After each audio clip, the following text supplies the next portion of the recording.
Hey guys, this is Bay. I am a moderator on a couple of boards to do with blockchain, crypto, and entertainment.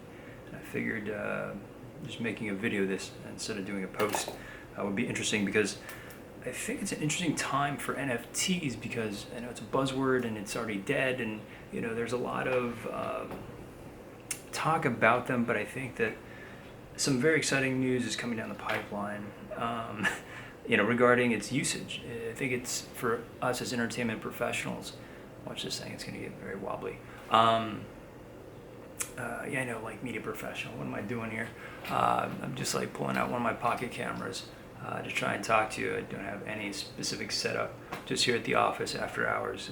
Just kind of doing my thing with blockchain because it is kind of a it's a side hustle. I feel like for a lot of people. Certainly, I know a lot of you out there have done well and then lost a bit in this whole process. But if you're early on, you're still doing okay.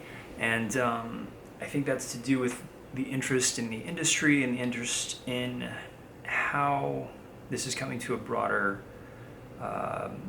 usage. And I was going to make this about this very dry, boring. It was NFTs as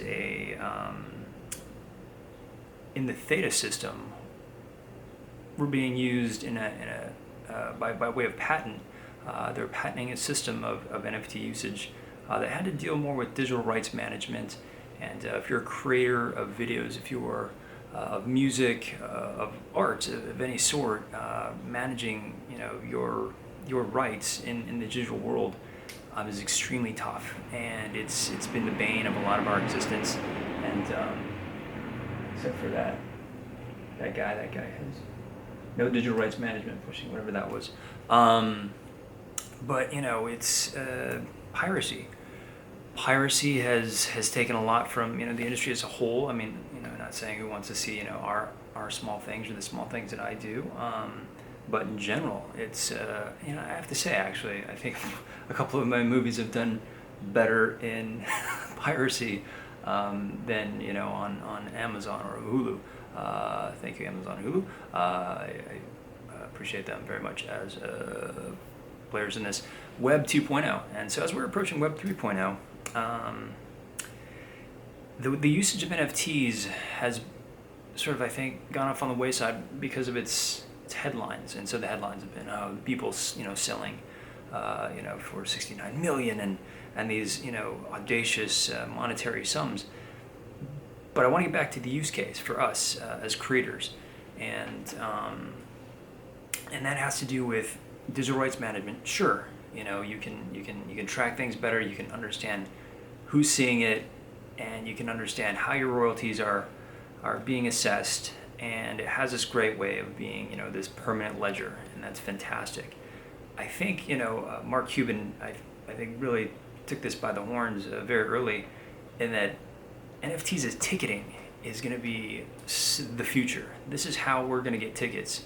This is how the businesses that sell the tickets, whether that's to a movie premiere, whether that's to a concert, can ascertain, hey, that's the ticket I sold that person. And, further to that, though, there's, hey, I need to resell that ticket, or hell, that seat is now super high. And so I can sell that for 10 times face value what I bought it for.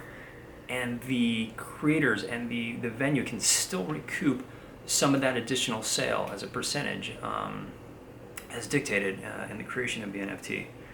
And so I think that's very exciting as, somebody who's selling content and having this ability of seeing it. And Katy Perry, of course, announces that she's doing an NFT with Theta. Now Theta ties into what I wanted to just chat about today. I was going to chat about Theta and its patents.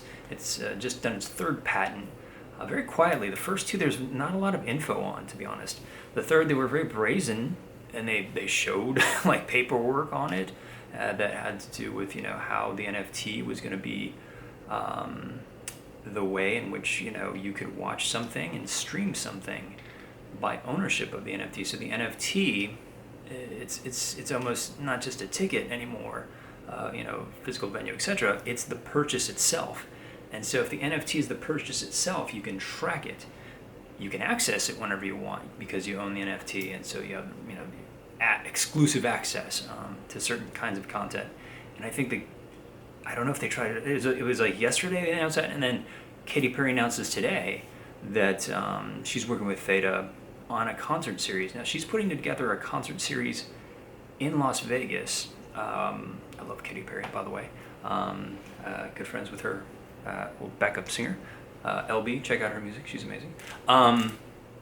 But the venue in Vegas it's going to be a show, one of those long-running shows, that you go to Vegas for, and there's going to be thousands and tens of thousands, maybe even hundreds of thousands of people that see this show.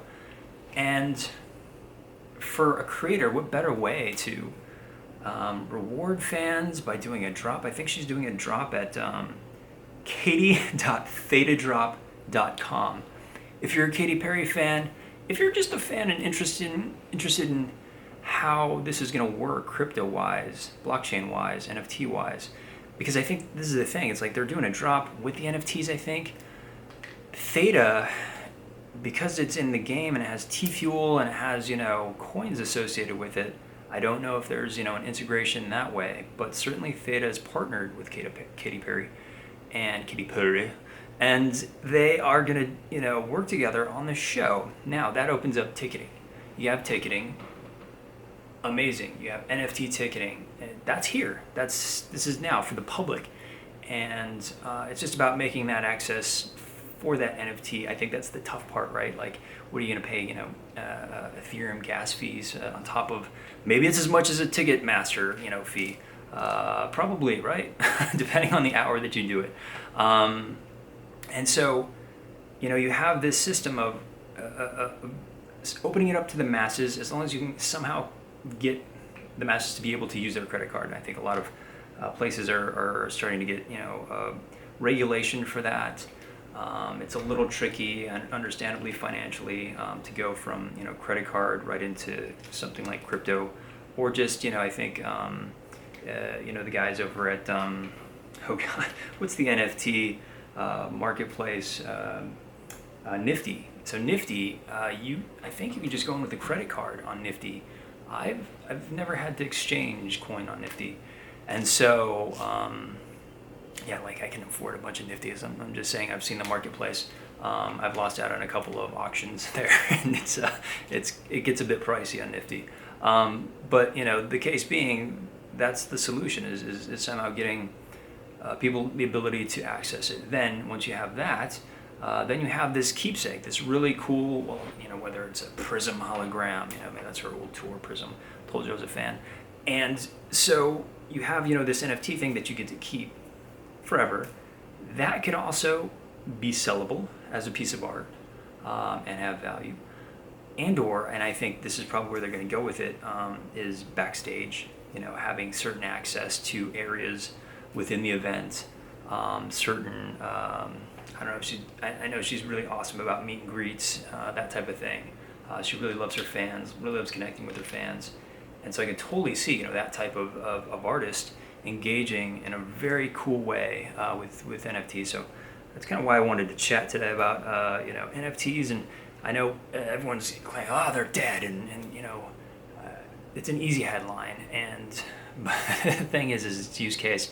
And as creators, what other ways can we offer the value add? You look at Gary Vee and what he's doing was it V Friends, and his ability to say, hey, you get to meet me and hang out with me if you buy this picture of a giraffe. And hell, that's cool, man. I know a lot of people who probably did do that.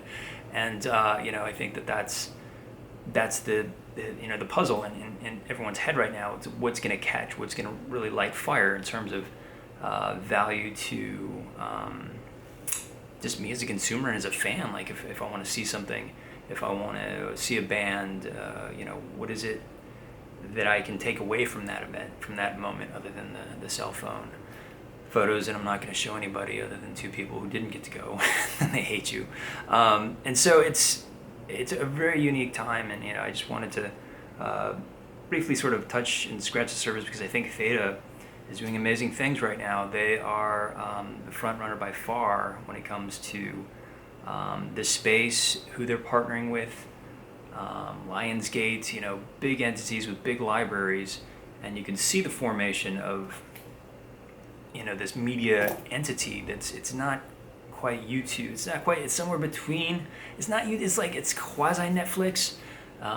There's other platforms that are trying to be the YouTube, but nobody's quite gotten, I think, the focus yet on how to deliver to the public, and I think Theta has here by utilizing blockchain in its very accessible form currently of NFTs to allow people to begin to onboard onto the platform, onto Theta, because I'm sure if you're going to get that NFT, they're going to want you to do some KYC, which is know your customer. And so if you're getting something for free, they're going to want your email, they're going to want your phone number, they're going to want these assets so that they can grow who they can connect with as a media company.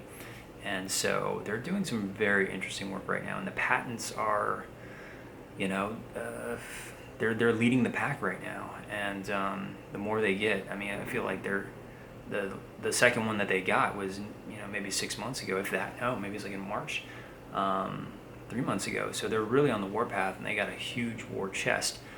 They broke the top 10 in terms of cryptocurrency market cap, and they kind of flutter in and out of it. Above, I'm sorry, I don't get Internet Computer yet. I know Internet Computer shot up into the top 10, and now it's down like some lower 20s or something, but that's for another video. But love to hear your comments about how you think NFTs can be incorporated into media and value adds, and how we can utilize this specific tool in blockchain to help us reach audiences, to help us connect, and how to make them cool, like as audience members, like what is it that we want to see, like do we want artist access, do we want these moments, what do they say about us, these moments that we want, we want to show off, we want to floss. I don't know. It's an interesting question. That's kind of why I wanted to start this this channel, and why I started those boards, is to have an ability to chat with other like-minded people who dig this space and potentially are creators themselves or artists, jewelers, fashion designers. There's so much great work going on right now. If you're a creator and having the ability to leverage the tools of blockchain into how you use your creations to connect with the public, it's a fantastic time for that, and it's a fantastic time to discover, because it's the thing that you're thinking of right now that's going to light the world on fire. Kind of like that went off, but what you're going to do is turn the light on, even though they turned that light off. All right, guys, I'll talk to you soon. Thank you.